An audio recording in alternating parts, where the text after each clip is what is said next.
आदरणीय अध्यक्ष जी, देश को आगे बढ़ाना है तो भारत को आधुनिकता की तरफ गए बिना कोई चारा नहीं और समय की मांग है कि अब समय नहीं गंवा सकते और इसलिए हमने इंफ्रास्ट्रक्चर की तरफ बहुत बड़ा ध्यान दिया है और ये भी माने स्वीकार रखा भारत की एक जमाने में पहचान थी गुलामी के कालखंड के पहले। गुलामी के कालखंड के पहले ये देश आर्किटेक्चर के लिए, इंफ्रास्ट्रक्चर के लिए दुनिया में उसकी एक ताकत थी, पहचान थी। गुलामी के कालखंड में सारा नष्ट हो गया। देश आजाद होने के बाद वो दिन दोबारा में आएगा ऐसी आशा थी, लेकिन वो भी समय बीत गया। जो होना चाहिए था, जिस गति से होना चाहिए, जिस स्केल से होना चाहिए था, वो हम नहीं कर पाए। आज उसमें बहुत बड़ा बदलाव इस दशक में देखा जा रहा है। सड़क हो, समुद्री मार्ग हो, व्यापार हो, वाटरवेज हो, हर क्षेत्र में आज इंफ्रास्ट्रक्चर का कायाकल्प देख रहा है।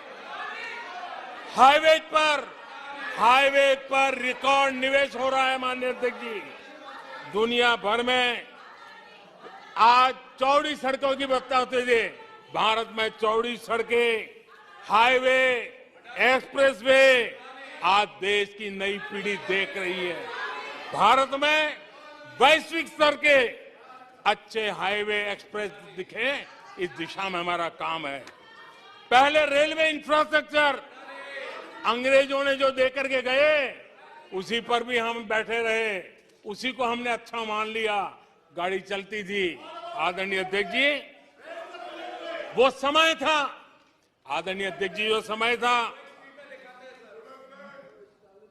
जिस प्रकार से अंग्रेजों छोड़ करके गए थे उसी भाव में जीते रहे। और रेलवे की पहचान क्या बन गई थी? रेलवे यानी धक्का मुक्की, रेलवे यानी एक्सीडेंट, रेलवे यानी लेट लतीफ। यही यानी एक स्थिति थी। लेट लतीफी में एक कहावत बनी गई थी, रेलवे यानी लेट लतीफी। एक समय था हर महीने एक्सीडेंट होने वाली घटनाएं बार बार आती थी। एक समय था एक्सीडेंट एक किस्मत बन गई थी।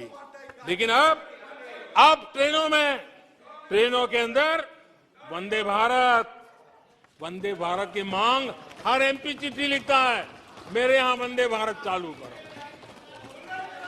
आज रेलवे स्टेशनों का कायाकल्प हो रहा है, आज एयरपोर्ट का कायाकल्प हो रहा है।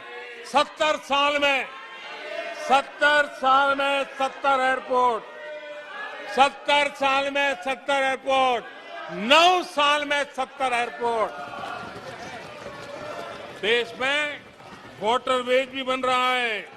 आज वाटरवेज पर ट्रांसपोर्टेशन हो रहा है। आदरणीय अध्यक्ष जी, देश आधुनिकता की तरफ बढ़े, इसके लिए आधुनिक इंफ्रास्ट्रक्चर को बल देते हुए, आदरणीय अध्यक्ष जी, मेरे जीवन में, सार्वजनिक जीवन में 4-5 दशक मुझे हो गए और मैं हिंदुस्तान के गांवों से गुजरा हुआ इंसान, 4-5 दशक तक उसमें से एक लंबा कालखंड परिव्राजक के रूप में बिताया है। हर स्तर के परिवारों से बैठने उठने का, बात करने का अवसर मिला है और इसलिए भारत के हर भूभाग को, समाज की हर भावना से परिचित हूं और मैं इसके आधार पर कह सकता हूं और बड़े विश्वास से कह सकता हूं कि भारत का सामान्य मानवी पॉजिटिविटी से भरा हुआ है। सकारात्मकता उसके स्वभाव का, उसके संस्कार का हिस्सा है। भारतीय समाज नेगेटिविटी को सहन कर लेता है, स्वीकार नहीं करता, ये उसकी प्रकृति नहीं। भारतीय समुदाय का स्वभाव खुशमिजाज है, स्वप्नशील समाज है, सत्कर्म के रास्ते पर चलने वाला समाज है, सृजन कार्य से जुड़ा हुआ समाज है।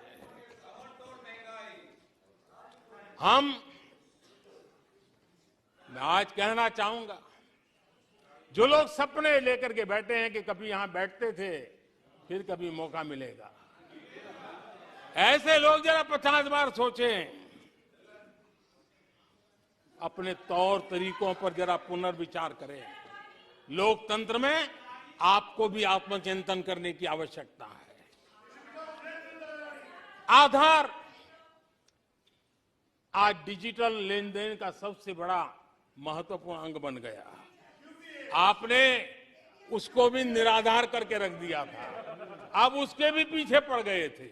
उसको भी रोकने के लिए कोर्ट कचहरी तक को छोड़ा नहीं था। जीएसटी को न जाने क्या क्या कह दिया गया, पता नहीं, लेकिन आज हिंदुस्तान की अर्थव्यवस्था को और सामान्य मानवी को जीवन सुगम बनाने में जीएसटी ने एक बहुत बड़ी भूमिका अदा की। वो जमा एचएएल को कितनी गालियां दी गई, किस प्रकार से बड़े बड़े फोरम का मिसयूज किया गया। आज एशिया का सबसे बड़ा हेलीकॉप्टर बनाने वाला हब बन चुका है, जहां से तेजस हवाई जहाज सैकड़ों की संख्या में बन रहे हैं। भारतीय सेना के हजारों करोड़ रुपए का ऑर्डर आज एचएएल के पास है। भारत के अंदर आज वाइब्रेंट डिफेंस इंडस्ट्री आगे आ रही है। आज भारत डिफेंस एक्सपोर्ट करने लगा है। माननीय अध्यक्ष जी, हिंदुस्तान के हर नौजवान को गर्व होता है। निराशा में डूबे हुए लोगों से अपेक्षा नहीं है।